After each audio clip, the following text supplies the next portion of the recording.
여기는 자가 되자라고 하는 제목으로 말씀을 드리려고 합니다. 오늘의 말씀 내용에 보면은 하나님께서 엘리 제사장과 그의 아들 홈리와 비느하스를 하나님이 버리십니다. 하나님이 버리니까 그들의 최후가 비참한 결과를 가져오게 됩니다. 그리고 그 대신 사무엘을 하나님이 존귀한 자로 선택해서 세우시는, 존귀케 하시는 귀한 역사의 말씀이 오늘에 있는 말씀의 내용입니다. 성경의 역사를 보면은 이 두 가지 면으로 항상 모든 사람에게 하나님의 역사가 나타납니다. 하나님께서 존귀한 자로 세우셔서 이 존귀한 삶을 살아갈 수 있도록 복을 주시고, 하나님께서 버려서 비참한 이런 결과의 삶을 살아가는 그런 사람이 있었다라고 하는 점입니다. 우리가 끊임없이 성경 가운데서 우리가 꼭 마음에 담아야 될 것은 생사와 복의 주체는 누구예요? 여호와 하나님이십니다. 이 사실을 우리가 항상 이 마음속에 담고 우리는 겸손한 자의 삶을 살아가는 성도의 믿음의 삶이기도 합니다. 그런데 중요한 것은 하나님의 주권 속에서, 하나님의 섭리 속에서 이 땅의 모든 일이 이루어지는데, 저는 우리 낙원교회의 모든 성도들은 모두 다 하나님이 존귀한 자로 세우셔서 하나님이 존귀한 자로 존귀한 자로 세우셔서 존귀한 자의 삶을 살아갈 수 있는 귀한 성도들이 되어질 수 있기를 주님으로 축복합니다. 성경에 가인을 버리시고 아벨을 하나님이 존귀한 자로 세우셨어요. 또 에서를 버리고 야곱을 하나님이 세우셨습니다. 또 사울왕을 버리시고 다윗왕을 세우셨습니다. 그런데 성경을 보면서 우리가 얘기했던 가인과 아벨, 에서와 야곱, 사울과 다윗, 버려진 자와 세워진 자, 분명히 그의 삶을 통해서 우리가 왜 하나님께 버려졌는지, 왜 하나님께 세워졌는지라고 하는 것을, 그들의 삶을 우리가 내면을 보면은, 그들의 삶을 바라보면은 우리가 그 해답을 얻을 수 있게 됩니다. 하나님 왜 가인을 버리셨어요? 왜 하나님이 아벨을 세웠을까요? 왜 하나님이 에서를 버리고 왜 야곱에게 장자의 축복을 하나님이 주셨을까요? 왜 사울왕을 버리시고 다윗왕을 세우셨을까요? 이거 하나하나 설명하면 한 사람 설명하는데 오늘 1시간이 다 지나가는 겁니다. 수없이 우리가 설교를 통해서 세움받은 자와 버려진 자에 대한 설교를 수없이 우리가 들어왔습니다. 그래서 오늘 저는 오늘 우리의 중요한 말씀도 엘리라는 제사장과 그의 두 아들을 하나님이 버리셨어요. 그리고 한나와 또 그의 아들 사무엘을 하나님이 존귀한 자로 세우시고 은혜와 복을 그에게 주셨습니다. 그러면 우리가 성경 가운데 꼭 봐야 할 부분이 있어요. 하나님이 어떤 사람을 세우시고 어떤 사람을 버리시는가? 하나님이 어떤 사람을 존중케 하시고 어떤 사람을 비참한 삶을 살아갈 수 있도록 하나님이 놓아둬 유기하는가, 버려두는가 라고 하는 사실을 우리가 우리의 삶을 통해서 볼 수가 있습니다. 그에 대한 해답을 오늘 사무엘상에서 분명히 우리에게 해답을 주고 있어요. 사무엘상 2장 30절을 보겠습니다. 너무나 중요한 말씀입니다. 다 같이 그러므로 이스라엘 하나님 나 여호와가 말하노라. 내가 전에 내 집과 내 조상의 집에 내 앞에 영원히 행하리라 하였으나 이제 나 여호와가 말하노니 결단코 그렇게 하지 아니하리라.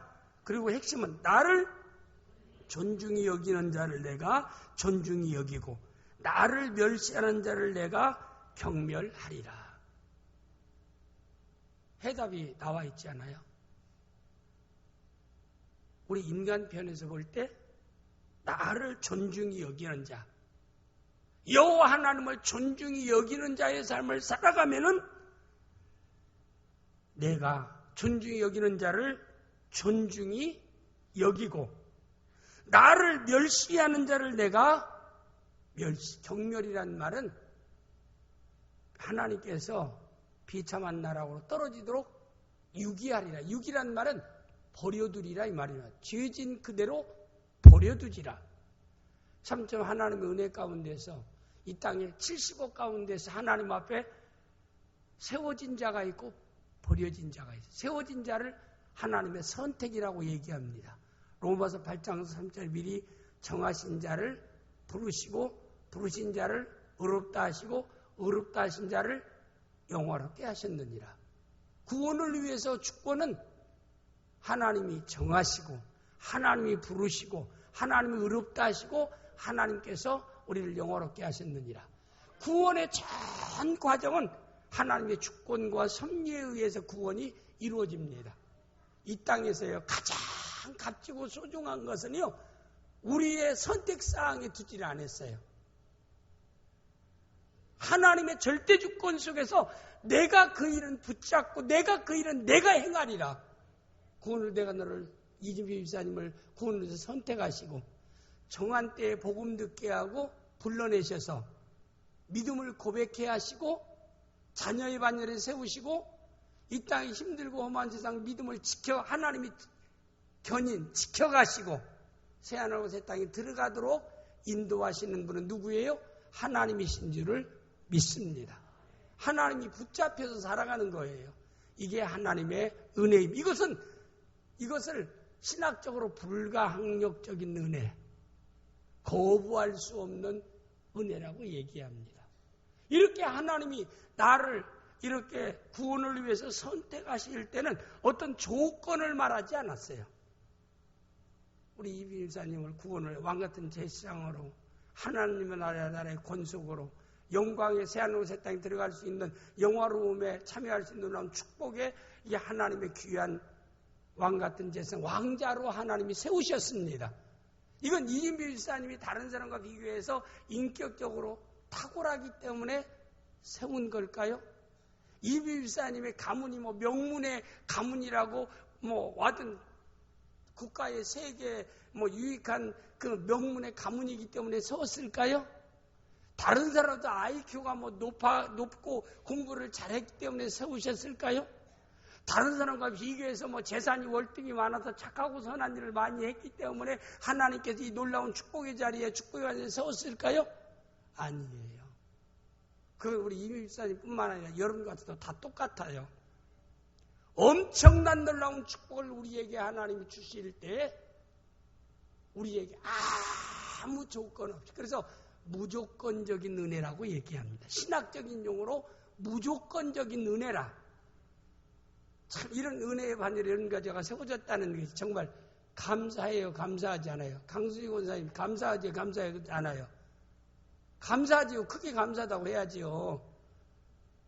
좀 사업이 안 돼요. 요사이 불황이라 가게가 사업이 수입이 좀 안 올라가도 감사하다 이 말입니다. 그 많이 올라가서 돈 많이 와서 은행에 돈 많이 넣었다라고 해서 그렇게 크게 유익한 건 좀 있겠죠. 편리한 건 좀 있겠지요. 마음 기쁨이 좀 있겠죠. 그러나 그건 하나님의 분 엄청난 축복의 은혜에 비교하면 그것은 별거 아닙니다. 이 은혜를 아는 사람만이 범사에 감사할 수 있고 이 은혜를 아는 사람만이 항상 기뻐할 수 있는 줄을 믿습니다. 그래서 범사에 감사하라. 항상 기뻐하라. 그 은혜를 알지 않고는 범사에 감사할 수 없어요. 왜?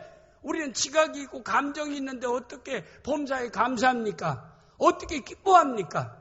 그러나 엄청난 놀라운 축복을 나에게 주시고 생각하면은 이 땅에서 약간 불편한 것이 있어도 하나님 감사합니다. 또 힘든 것이 있어도 하나님 감사합니다. 당장에 눈물을 흘리는 이런 환경과 조건이 있어도 감사합니다. 이해가 안 돼요? 박진웅 선생님 이해 안 돼요? 이해돼요? 성은이랑 내가 기대하는 대로 믿음을 따라 잘 살지 않아도 하나님께 감사할 수 있기를 바랍니다. 어거스틴을 위해서 모니카가 눈물로 기도하니까 그가 청년이 됐을 때 중세기의 성자로, 신학자로 변화시키는 역사가 있었어요. 부모가 자녀를 놓지 않는 한, 기도로 놓지 않는 한, 눈물로 기도하는 한, 믿음 갖고 기도하는 하나님이 응답하시는 역사가 있게 될 줄을 믿습니다. 이게 성경의 역사요, 기독교의 역사입니다. 우리 낙원의 귀한 성도들은 힘들고 어려워도요, 엄청난 값을 지불하고 대가를 지불하고 여러분과 저에게 엄청난 놀라운 복을 하나님 우리에게 주셨다는 사실, 그 엄청난 귀한 복을 주신 그 하나님이 이 땅에 필요한 하나님 볼 때는 별거 아닌 거, 그거 하나님께 우리 믿음으로 기도할 때 하나님 응답하지 않겠습니까? 저는 주실 줄을 믿습니다.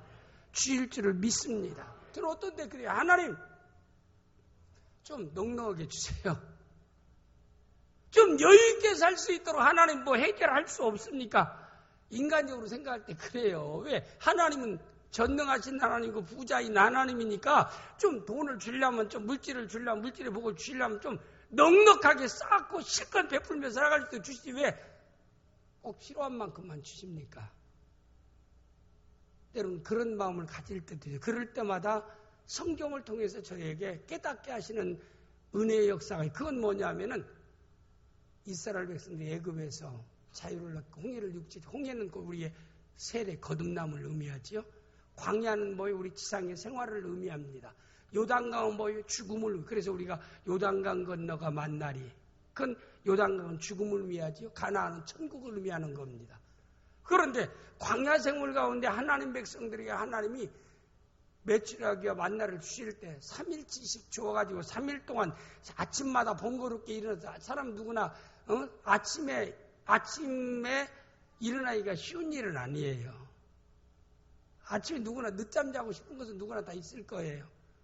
그런데 일찍 해 뜨기 전에 일어나가지고 광야에 나와서 만나를 거둬들이고 메추라기를 거두는 일, 그게 얼마나 힘들어.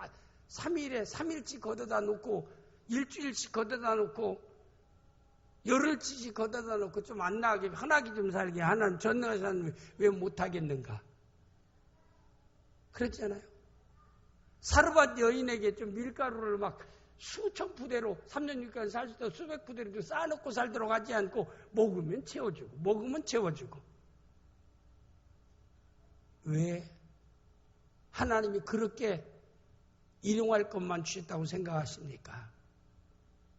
날마다 하나님을 바라보게 하기 위해서, 날마다 하나님을 의지하게 하기 위해서 3일 주면 3일 동안 떨어질 때까지는 하나님 안 찾아요. 사람이 참 그래요. 어린아이들이 엄마를 찾는 것도 배고프면 찾는 거예요. 배부를 때는 안 찾아요. 배고프면 찾는 겁니다. 하나님 도움이 필요한데요. 안 찾을 수 있겠어요? 여러분과 제가 하나님이 필요하면은 넉넉하게도 주어도 하나님 찾는 사람에게는 하나님 넉넉하게 줄 겁니다. 그러나 아무래도 주면은, 내가 넉넉하게 주면 하나님 안 찾겠다라고 생각되어지면 하나님이 찾게 하기 위해서 하나님이 일용할 것, 그때 필요한 것만 좀 넉넉하게 주지, 꼭 필요한 때 이것만 딱 해결하고 나서 어떤 일을 할 때는 참 힘든 일이 딱 생겨요. 그러면 힘든 일이 생기면 우리가 하는 일이 뭐예요? 기도해요. 그럼 넉넉하게 좀 채워주지, 꼭 어려운 문제만 딱 해결하고 말아요. 그럼 그 해결되고 나서 또 나가다 보면 또 어려운 일이 또 생겨요. 아니, 하나님이 그때 똑같은 일이 반복돼서 생길 것 같으면 좀 이런 미리 전제하신 하나님 미리 아셔서 생기게 그런 일로 고민하지 않도록 미리 막 그냥 주셨으면 좋겠다. 저는 일하면서 그런 일을 너무나 많이 체험해요. 그래서 저는 이걸 제 스스로가 그렇게 생각해요. 꼭 제가 외줄 타는 사람과 마찬가지다. 우리가 보면은 그 쭉 줄 타는 사람이 보면은 붙여가지고 그 줄 타는 사람이 줄 타는 사람 봤잖아요. 흔들 하면서 줄 타고 넘어가지 않아요.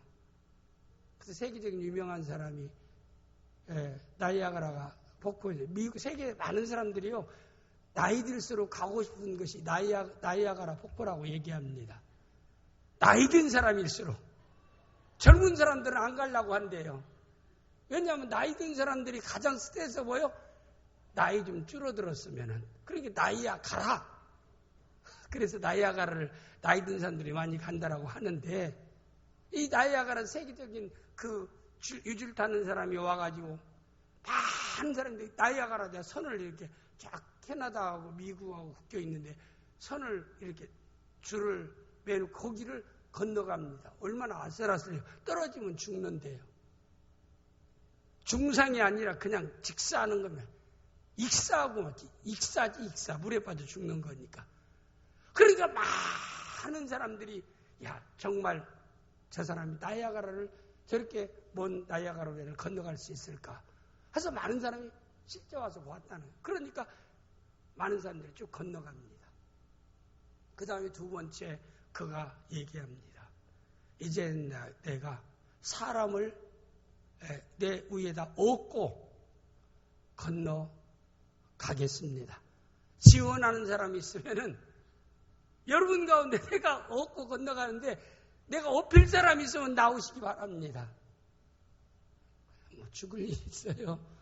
한 익사할 일이 있어요?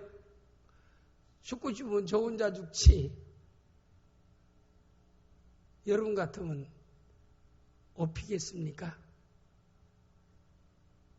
그런데 한 아이가 내가 업히겠습니다.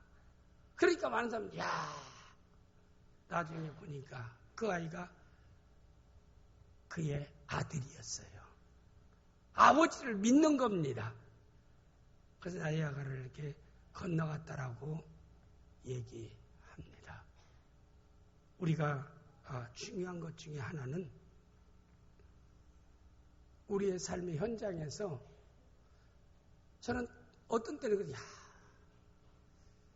목사님은 참 힘들고 어려운 일도 하나도 없겠지. 사람이 말하지 않으면 누가 압니까? 그렇지 않아요? 여러분 옆에 있는 사람은 다 나보다는 다 나은 것 같지요. 김영필 집사님이 이우갑 집사님 볼 때는 이우갑 집사님이 아무런 걱정 문제도 없는 것 같지요. 이우갑 집사님이도 김영필 집사님보다 두 딸을 가지고 행복하게 잘 살고 있으니까 아무런 걱정 염려가 없는 것 같지요. 누구나 그래요. 그러나 사실 그와 진술된 내면의 대화를 하게 되면은 참 힘들게 사십니다. 누구나 마찬가지. 힘들지 않는 사람 하나도 없어요. 저도 때로는 힘들고 어려울 때는 내가 아주 외줄타는 사람과 마찬가지다. 근데 하나님 나를 외줄타게 하시는 것은 하나님의 역사를 날마다 체험케 하고 주님을 의지하게 하기 위해서 저는 이 어려움을 즐기기로 했어요. 이게 참 그 말 자체가 지금 이게 역설적입니다. 고난을 즐긴다는 거, 어려움을 즐긴다는 거. 왜냐하면 어려움 가운데 하나님의 역사를 내가 체험하니까. 그러니까 어려움 자체를 즐기는 게 아니라 어려움 가운데 역사는 하나님의 역사를 볼 수 있는 것을 즐긴다 이 말입니다. 착각하지 마세요.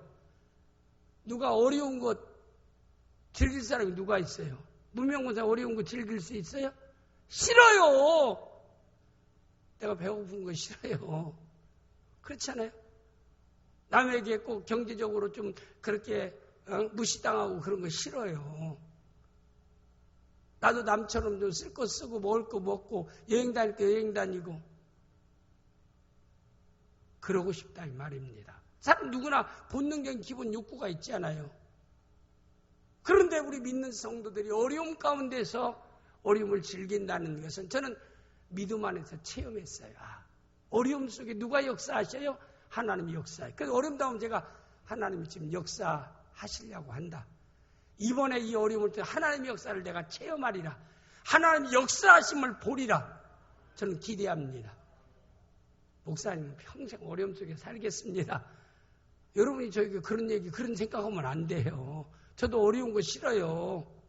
그냥 모든 것이 형통 속에도 어려움이 있더라고요. 요셉이 형통한 자라고 했는데 꿈과 달리 노예로 팔려가더라고요. 형통하다고 했는데 죄 없이 감옥에도 갇히더라고요. 그런데 그것이 형통이었어요. 참 하나님의 놀라운 역사는 우리가 측량할 길이 없습니다. 믿음으로만 우리가 담을 수 있고 해석할 수 있는 것이 하나님의 형통의 역사입니다. 세상 사람들은요, 요셉이 하나님 앞에 큰 잘못을 저질른 가운데 그가 뭐 정말 위선자다. 혼자 뭐 여호와 섬기고 혼자 믿음을 따라 사는 것 같은데 어떻게 주인의 은혜도 모르고 주인 여자를 그렇게 욕보이려고 했느냐. 세상 사람들은 오해할 수 있어요. 여러분 자신이 하나님께 진실하고 사람께 진실하다라고 하면 오해해도 그것 가지고 그냥 설명 다 못해가지고 안타까워할 이유는 없는 줄 압니다. 하나님께 나와서 하나님 아시지요. 그래서 저는 그 요셉이 감옥에 들어갈 때 오늘 같은 가스벨송 가운데 무슨 노래를 불렀을까요? 아시지요, 아시지요, 아시지요, 주님. 아시지요, 아시지요, 아시지요, 주님. 아마 이러면서 눈물을 흘리면서 감옥에 자기 삶이 비참해서가 아닙니다. 사람들은 다 나를 오해해도 우리 주님 나 무죄한 거 아시지 않습니까? 믿음을 따라 사는 그 길이요. 고독한 길입니다. 힘든 길입니다. 여러분 고통스러운 길이에요. 그 결과는 하나님께서 복으로 응답하실 줄을 믿습니다. 응답하실 줄을 믿습니다. 믿음의 길은 반드시 하나님께서 복으로 결과를 맺게 하시는 하나님이십니다.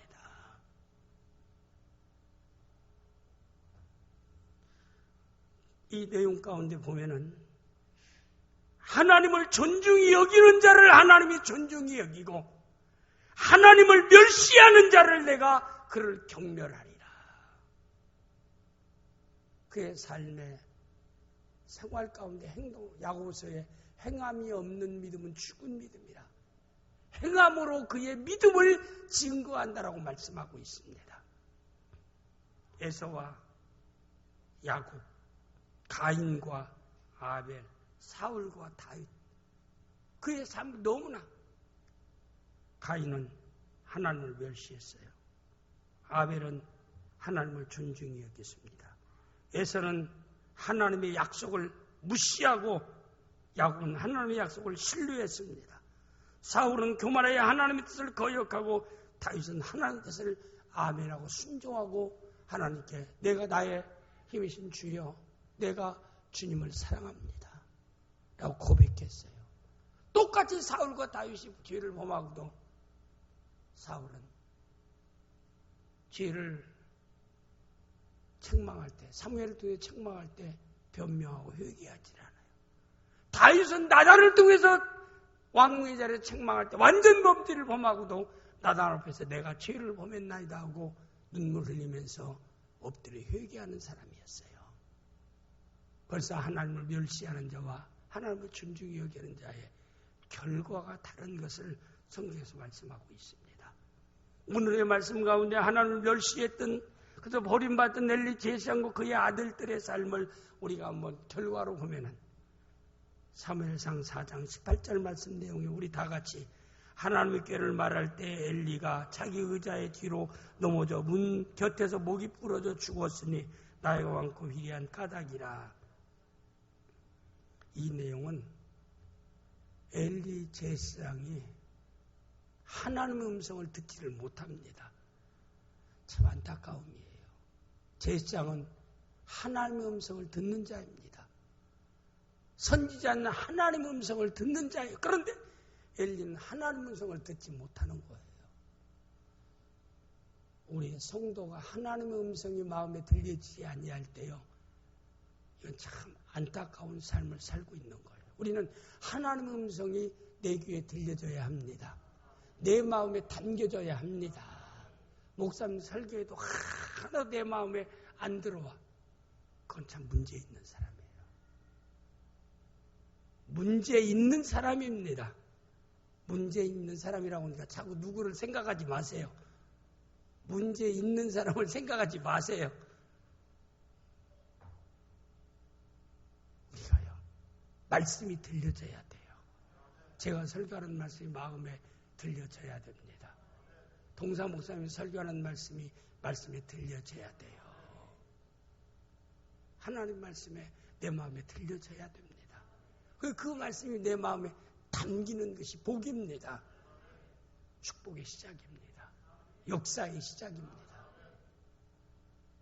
하나님은 항상 먼저 말씀이 들려지게 하는 거예요. 그래서 귀 있는 자는 성령의 교회들의 하는 말씀을 들을지어다. 하나님 말씀이 보여져야 돼요. 하나님 말씀이 들려져야 돼요. 하나님 말씀이 마음에 담겨져야 합니다. 엘리제성은 하나님 말씀이 전혀 들리지 않아요. 이스라엘이 아멜렉과 전쟁에 나갔으면 선지자 제사장은 성전에 들어서 기도해야 하는데 기도해도 뭐 하나님이 음성이 들려지도 않으니까 기도도 하지 않아요. 밖에 흔들의자에 앉아서 흔들하면서 이스라엘이 하나님을 멀리 떠난 상태에서 아멜렉과의 전투에서 계속해서 참패를 계속합니다. 그러니까 군사들이 엘리 제사장에 와서 그래, 우리가 계속 참패하는데 성전 안에 있는 법궤를 우리에게 내주시오. 법궤를 앞세우고 나가면 우리가 승리합니다. 여리고성을 정복할 때 법궤를 앞세우고 하루에 한 번씩 돌고 여호와를 찬송하니까 하나님은 기적으로 여리고성을 점령케 했지 않습니까? 법궤를 내주시오. 엘리 제사장은 법궤를 내줘야 될까요? 안 내줘야 할까요? 누구한테 물어봐야 돼요? 하나님께 물어봐야 됩니다. 하나님의 음성을 들어야 됩니다. 세상 사람 말 듣고 그대로 행동해서는 안 되지 않아요. 선지자는 하나님의 음성을 들었는데 음성을 듣지 못해요. 그러니까 내달라고 하니까 그래 내가라고 법궤를 내줬어요. 내주고 나서 성전 안에서 기도해야 되는데 성전 밖에 흔들흔들하고 의자에 앉아 있어요. 그 법궤, 그리고 그의 아들 홈리와 비느하스가 그 전쟁에 참여합니다. 법궤를 내줬는데 소문을 기다리는데 헐레벌떡 뛰어와요. 무슨 일이냐? 이스라엘이 참패했습니다. 법궤를 빼앗겼습니다. 그리고 두 아들은 전사했습니다. 누구요? 엘리 제사장의 두 아들 홈리와 비느하스가 그 전쟁에서 전사였습니다. 그 소식을 성전 밖에 의자에 앉았다가 듣고 충격을 받고 의자 뒤로 넘어져서 목뼈가 부러져 비참한 지호를 맞이했더라 라고 하는 것이 이 4장 18절에 있는 말씀의 내용입니다. 또 2장 34절 말씀은 두 아들에 대해서 얘기했어요. 내 두 아들 홈리와 비느하스가 한날에 죽으리니 그들이 당한 그 일이 내게 표징이 되리라. 표징이란 네 죄값이라 이 말입니다. 네가 하나님을 멸시한 것을 결과를 네가 친히 목격하게 되리라. 우리는 축복의 표징을 봐야지. 그러니까 하나님 축복의 표징을 봐야지 않아요. 이런 안타까운 결과가 주어진 것을 볼 수 있습니다. 3장 13절 말씀 또 내용이 보면 우리 시작. 내가 그의 집을 영원토록 심판하겠다라고 그에게 말하는 것은 그가 아는 죄악 때문이니 이는 그가 자기 아들들의 저주를 자청하되 금하지 아니하였음이니라. 아들들이 저주를 자청하는데도 그걸 막지를 아니했다. 아들을 사랑한다면 저주를 자청하고 죄악을 자청하는 그런 것은 생명 걸고 막아야 돼요. 목숨 걸고 막아야 됩니다. 자기가 불신앙적인 삶을 살아가면 그 길을 막아야 돼요. 그게 자식을 살리는 길입니다. 자신도 사는 길이에요. 그런데 이 내용에 보니까 그가 아는 죄악 때문이는 그가 아는 죄악 때문이라 모르고 죄를 범하는 게 아니에요. 알면서도 죄를 범하는 거 하나님을 멸시하는 죄라 이 말입니다. 이는 그가 자기 아들의 저주를 저주받는 것을 자청하되 금하지 아니하였음이니라 라고 하는 것을 여기서 말씀하고 있습니다.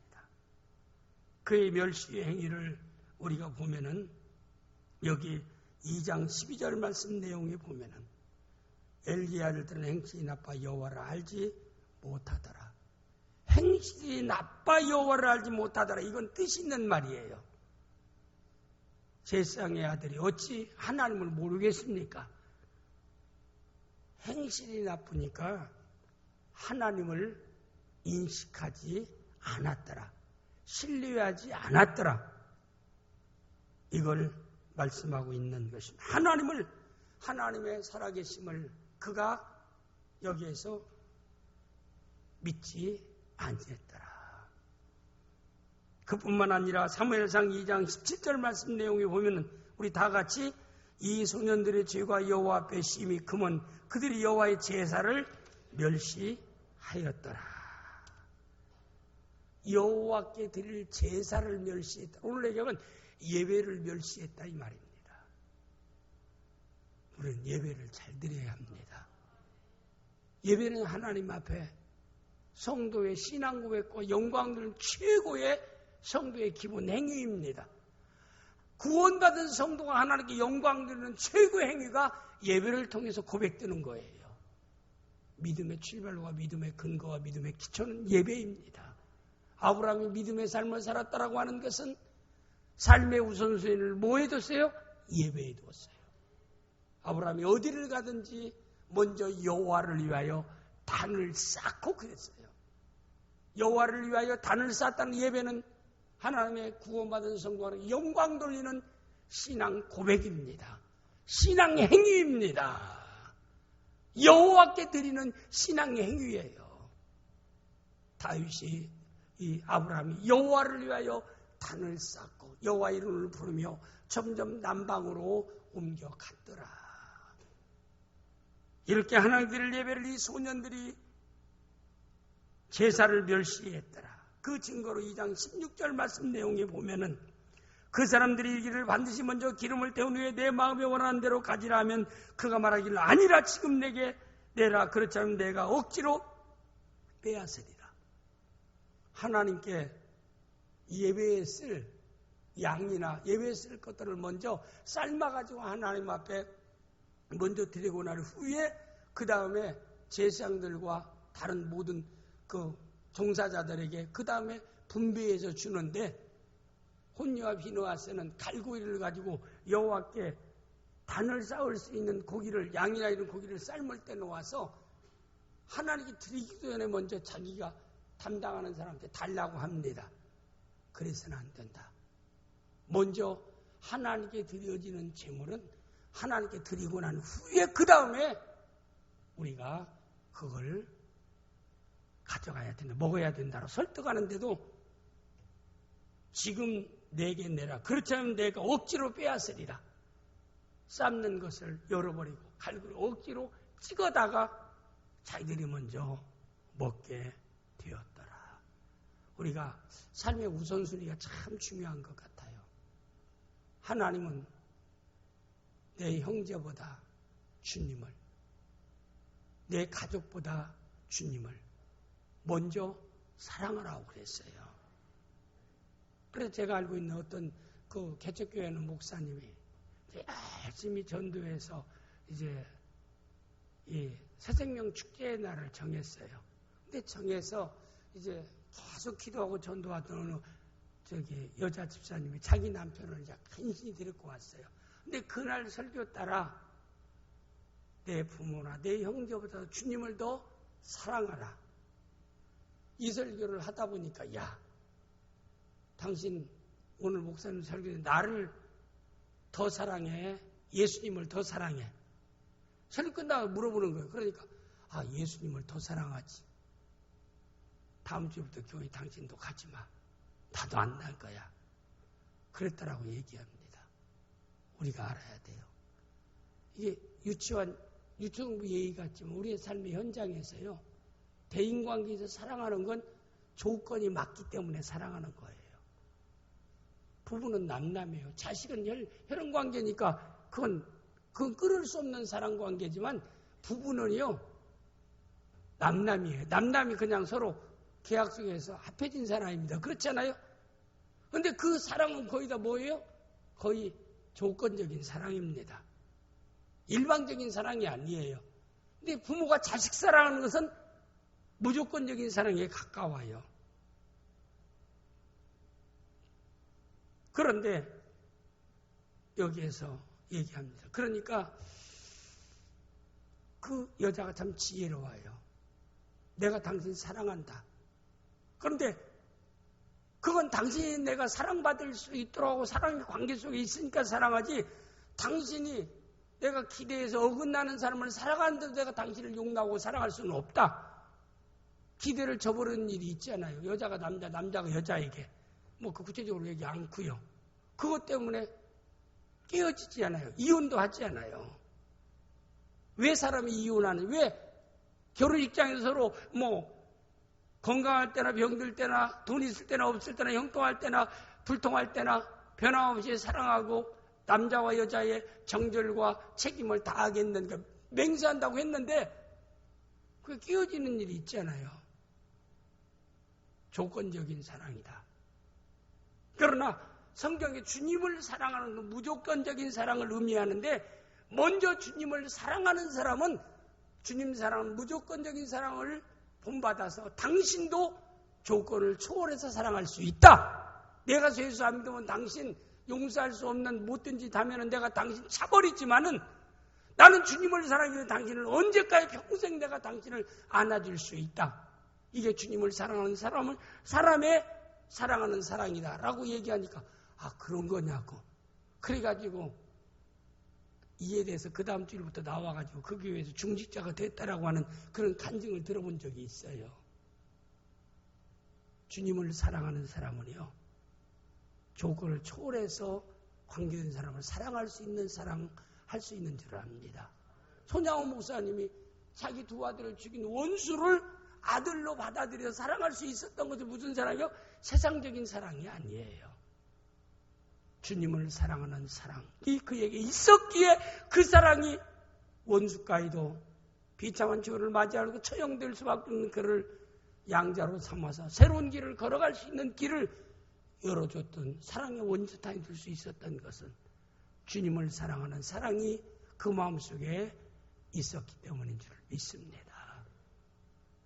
이렇게 하나님을 멸시하는 행위는 예배를 소홀히 하는 것, 이것도 하나님을 멸시하는 행위이기도 합니다. 예배를 소중하게 여겨서 신령과 진리로 예배하는 사람이 여호와를 존중히 여기는 성도인 줄을 믿습니다. 그뿐만 아니에요. 우리가 용납할 수 없는 짓을 홈리와 비느하스 엘리의 제사장의 아들이 행합니다. 사무엘상 2장 22절 말씀 내용이 보면은 2장 22절 시작. 엘리가 매우 늙었더니 그의 아들들이 온 이스라엘에 한 모든 일과 희망문에서 수종드는 여인들과 동침함을 듣고, 성전에서 헌신한 여인들을 제사장의 아들이라는 것 가지고 그들을 성추행하는 죄를 범했더라 이 말입니다. 이건 하나님 앞에, 이건 하나님을 멸시하는 행위입니다. 홈리와 비느하스가 공창제도에서 공창제도 여인들에게 돈 주고 그가 그런 어떤 성적인 행위를 했다라고 하면 그것도 믿는 성도로서 용납될 수 없는데, 하나님의 성전에서 하나님을 섬기며 헌신된 여인을 성추행했다는 거, 이거 하나님 얼마나 이거 하나님을 멸시하는 행위입니다. 이런 행위가 결국에는 폐가 망신하는 하나님께 버려지는 안타까운 결과를 오늘 사무엘상 3장에서 우리에게 말씀해 주고 있습니다. 이 사건을 보면서 여호와를 멸시하는 행위, 결코 우리는 죄악된 행위에 빠지는 성도가 한 사람도 없기를 주님으로 축복합니다. 그 뒤에 보면은 하나님을 존중히 여김으로 존귀한 자로 세웠던 사무엘을 우리가 보면은 사무엘상 2장 26절 말씀 내용입니다. 하나님께서 그를 존귀한 자로 세우시고 은혜를 베푸십니다. 시작. 아이 사무엘이 점점 자라며 여호와 사람들에게 은총을 더욱 받더라. 하나님께 은혜 받은 사람은 하나님 앞에 사람들에게 사랑과 칭찬과 인정받는 겁니다. 우리 낙원교회는 하나님 앞에 인정받는 교회예요. 우리 낙원교회를 기억하는 모든 세상 사람들도 낙원교회는 필요한 교회고 좋은 교회라고 인정받는 교회로 세워질 수 있기를 주님의 이름으로 축복합니다. 초대교회 성도들이 사도행전 2장에 보면 온 백성에게 칭송을 받으니 그랬어요. 온 백성이란 말은 믿는 사람에게는 예루살렘 교회가 칭찬과 인정을 받은 게 아니라 믿지 않는 사람들까지도 예루살렘 교회를 칭찬하고 인정하였더라라고 말씀하고 있습니다. 여러분은 생각 하나님만 나를 인정하고 칭찬하면 됐지. 세상 사람들이 나를 비난한다 할지라도 나는 상관하지 않겠다. 온전한 신앙이 아닙니다. 우리 예수 믿는 성도들이 정직한 삶을 살고 성실한 삶을 살고 부지런한 삶을 살고 이타적인 삶을 산다라고 하면 누가 여러분을 비난하겠습니까? 우리가 믿음을 따라 사는 것 때문에 지탄을 받는 것보다 잘못된 삶을 살아감으로 지탄받는 일이 많다라고 하는 것도 오늘 한국교회 성도들이 마치 만지는 소금처럼 성도의 맛을 내지 못하는 삶을 통해서 지탄을 받고 교회가 그만큼 사회로부터 인정을 받지 못하고 있다는 것도 우리가 마음에 좀 담아야 된다 이 말입니다. 우리의 삶을 돌아봐야 돼요. 주여, 나와 만난 모든 사람은 하나님이 만나게 한 사람이고 나와 만나는 그 사람과 믿음이 약한 사람은 나를 통해서 믿음이 견고해지고 내가 만나는 그 사람이 예수 안 믿는 사람이라면 나를 통해서 복음 듣고 예수 믿게 하는 놀라운 역사를 하나님은 기대하고 있습니다. 이 일을 이루며 살아가는 우리 낙원의 귀한 성도들이 되어질 수 있기를 주님의 이름으로 축복합니다. 다음 주일날은 이제 명절 주일 전날이라 오늘도 아까 목사님 다음 주일에 여전도 회원들 가운데서 점심 식사 봉사할 사람이 없다라고 다음 주일에는 식사 안 들어가면 어떻겠느냐고. 안 들어오면 다 안 먹는 거지 뭐. 그럼 봉사자는 그럼 김밥 싸서 준비했다가 꼭 먹을 사람만 사무실에 준비했다가 주고 나머지는 예배 끝나고 집에 가서 먹고 와서 예배 드릴 사람은 드리고 또 지방에 갈 사람은 지방에 가고 금요일부터 쉬니까 금요일부터 지방 내려갈 수밖에 없는 사람은 또 목요일 오후에 내려가면 내려가는 거고 그래서 월요일부터 또 계속 이제 이 얘기한다고 다 안 내려가도 되는데 내려가고 나올 수도 있는데 안 나오고 그건 예배를 멸시하는 행위 중에 하나니까 나올 수 있으면 나오세요. 수도권 가까이 있는 사람은 낙원교회로 오시고 수도권을 벗어난 사람은 가까운 데서 예배 드리고 또 고향 오랜만에 갔으면은 11조는 거기다 하면 안 되고 감사한금 하시기를 바랍니다.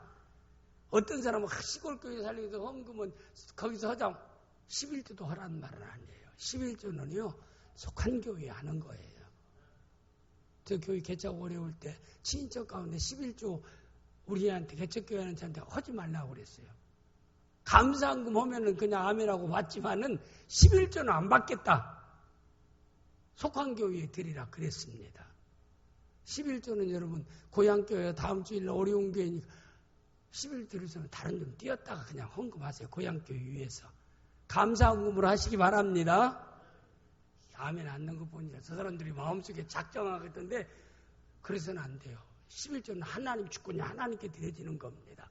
감사한금은 내가 선택해서 드릴 수 있는 거니까 1년에 명절 때 시골 고향교회에서 우리가 예배하고 그리고 좀 마음에 담아서 우리가 감사한금 또 드려서 좀이라도 도움이 될 수 있으면 좋겠습니다. 그것 때문에 낙원교회 숫자가 적게 나온다라고 해도 저는 섭섭하지는 않아요. 어느 교회나 주님의 교회니까 내 교회, 네 교회가 어디 있습니까? 다 주님의 교회지.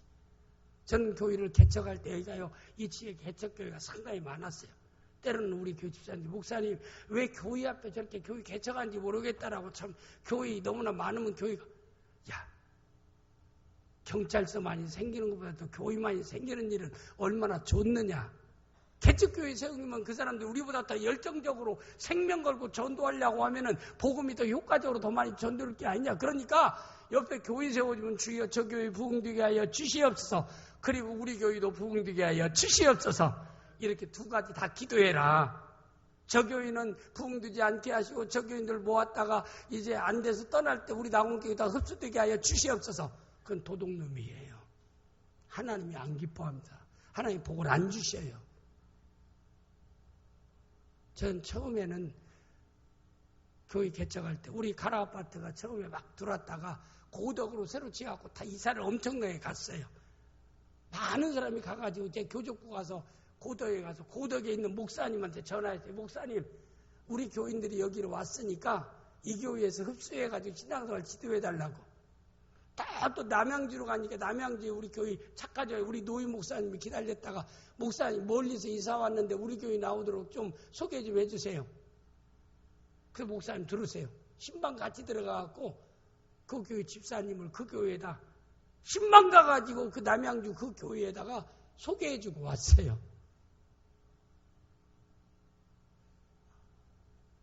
그러나 우리 교회에 그래도 집사 이상은 수도권에 있으면 나군께 오시기 바랍니다. 참 그래서 멀리 오는 사람들이 얼마나 더 고마운지 몰라요. 우리 백장인 장로님을 중심해서 이우갑 집사님을 중심해서 그 외에도 많은 분들이 있잖아요. 그 멀리 가까운 데 갈 수도 있는데도 이게 주일날 와서 헌신하고 봉사하는 거 보면 그러나 충청도나 전라도로 이사가 오지 마세요. 그냥 거기서 충성하시다가 우리 이현중 원사님도요. 지방에가 있으면 지방교회로 갔어요. 근데 서울 수도권 오니까 또 다시 우리 교회로 오지 않아요. 항상 마음속에 이렇게 교회를 정해놨으면은 가까운 데 가면 가까운 데 가서 신앙생활하고. 그러나 장로님이나 권사님 정도 되면은 멀리 있어도 주일날 와야 돼요. 직분자니까. 그렇게 한다면 서울의 큰 교회는요, 다 문 닫아야 돼요. 다 멀리서 오니까요. 그래서 뭐 큰 교회는 교구가 대한민국이라고 그래요. 근데 저는 나온교회 교구는 수도권이라고 많다는 얘기합니다. 수도권 지나가는 교회는 가까운 데 신앙생활 하세요. 그랬다가 다시 또 수도권으로 이사하면 나온교회 오시기를 바랍니다. 그러나 모든 교회는 주님의 교회예요. 모든 교회가 부흥교회합니다. 모든 교회가 잘 되어야 해요. 그런 마음을 가지고 우리가 살아야 됩니다. 그래서 여기에 보면은 이 사무엘은 사람들과 하나님 앞에 은총을 받았더라. 시간이 좀 많이 지나갔네요. 그 다음에 사무엘은 성전에서 하나님 음성을 들었어요. 그리고 사무엘상 3장 3절에서 4절 말씀 내용에 보면은 하나님의 등불이 아직 꺼지지 않는 사무엘은 하나님 께에 있는 여호와의 전 안에 누웠더니 성전 안에서 누웠더라. 그리고 성전에 누웠을 때 하나님 음성을 들었어요. 어린 사무엘이. 뭘 의미할까요? 하나님 음성은 집에서 텔레비 보고 있을 때 듣는 게 아닙니다. 하나님 음성은 주일날 문 열었고 장사하는 그 현장에서 음성을 듣는 게 아니에요. 사무엘이 어디서 들었어요? 성전 안에 언약궤 옆에서, 법궤 옆에서. 법궤 언약궤에는 모세의 10계명이 들어있습니다. 아론의 쌍난지팡이가 있고요. 만나가 있고요. 메추라기가 있고요. 우리가 하나님을 존중히 여기는 것은 하나님 말씀을 듣는 자가 되어야 될 줄을 믿습니다. 어디에서 들어요? 보니까 하나님의 전에서 들었더라. 물론 내가 어디 성경을 읽으면 되지만 성경을 읽는다고 하면 일단 깨달아지느냐 이 말입니다.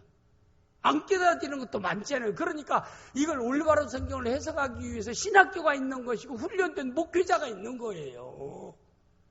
안디옥 교회가 세워졌지만 안디옥 교회의 올바른 신앙을 위해서 바나바를 하나님이 보냈고 바울 사도를 하나님이 보냈던 것입니다. 오늘도 마찬가지예요. 집에서 성경 읽어도 된다. 읽어도 말씀이 깨달아지지 않잖아요. 올바로 아버지의 뜻을 알 수 없잖아요. 그러나 이렇게 교회 와서 딱 예배 시간을 통해서 선포되는 하나님 말씀을 들으면은 아버지의 마음을 우리가 알 수 있잖아요. 우리가 하나님 말씀 듣는 곳이 하나님 예배하는 장소입니다. 하나님을 존중히 여기는 행위가 뭘 통해서요?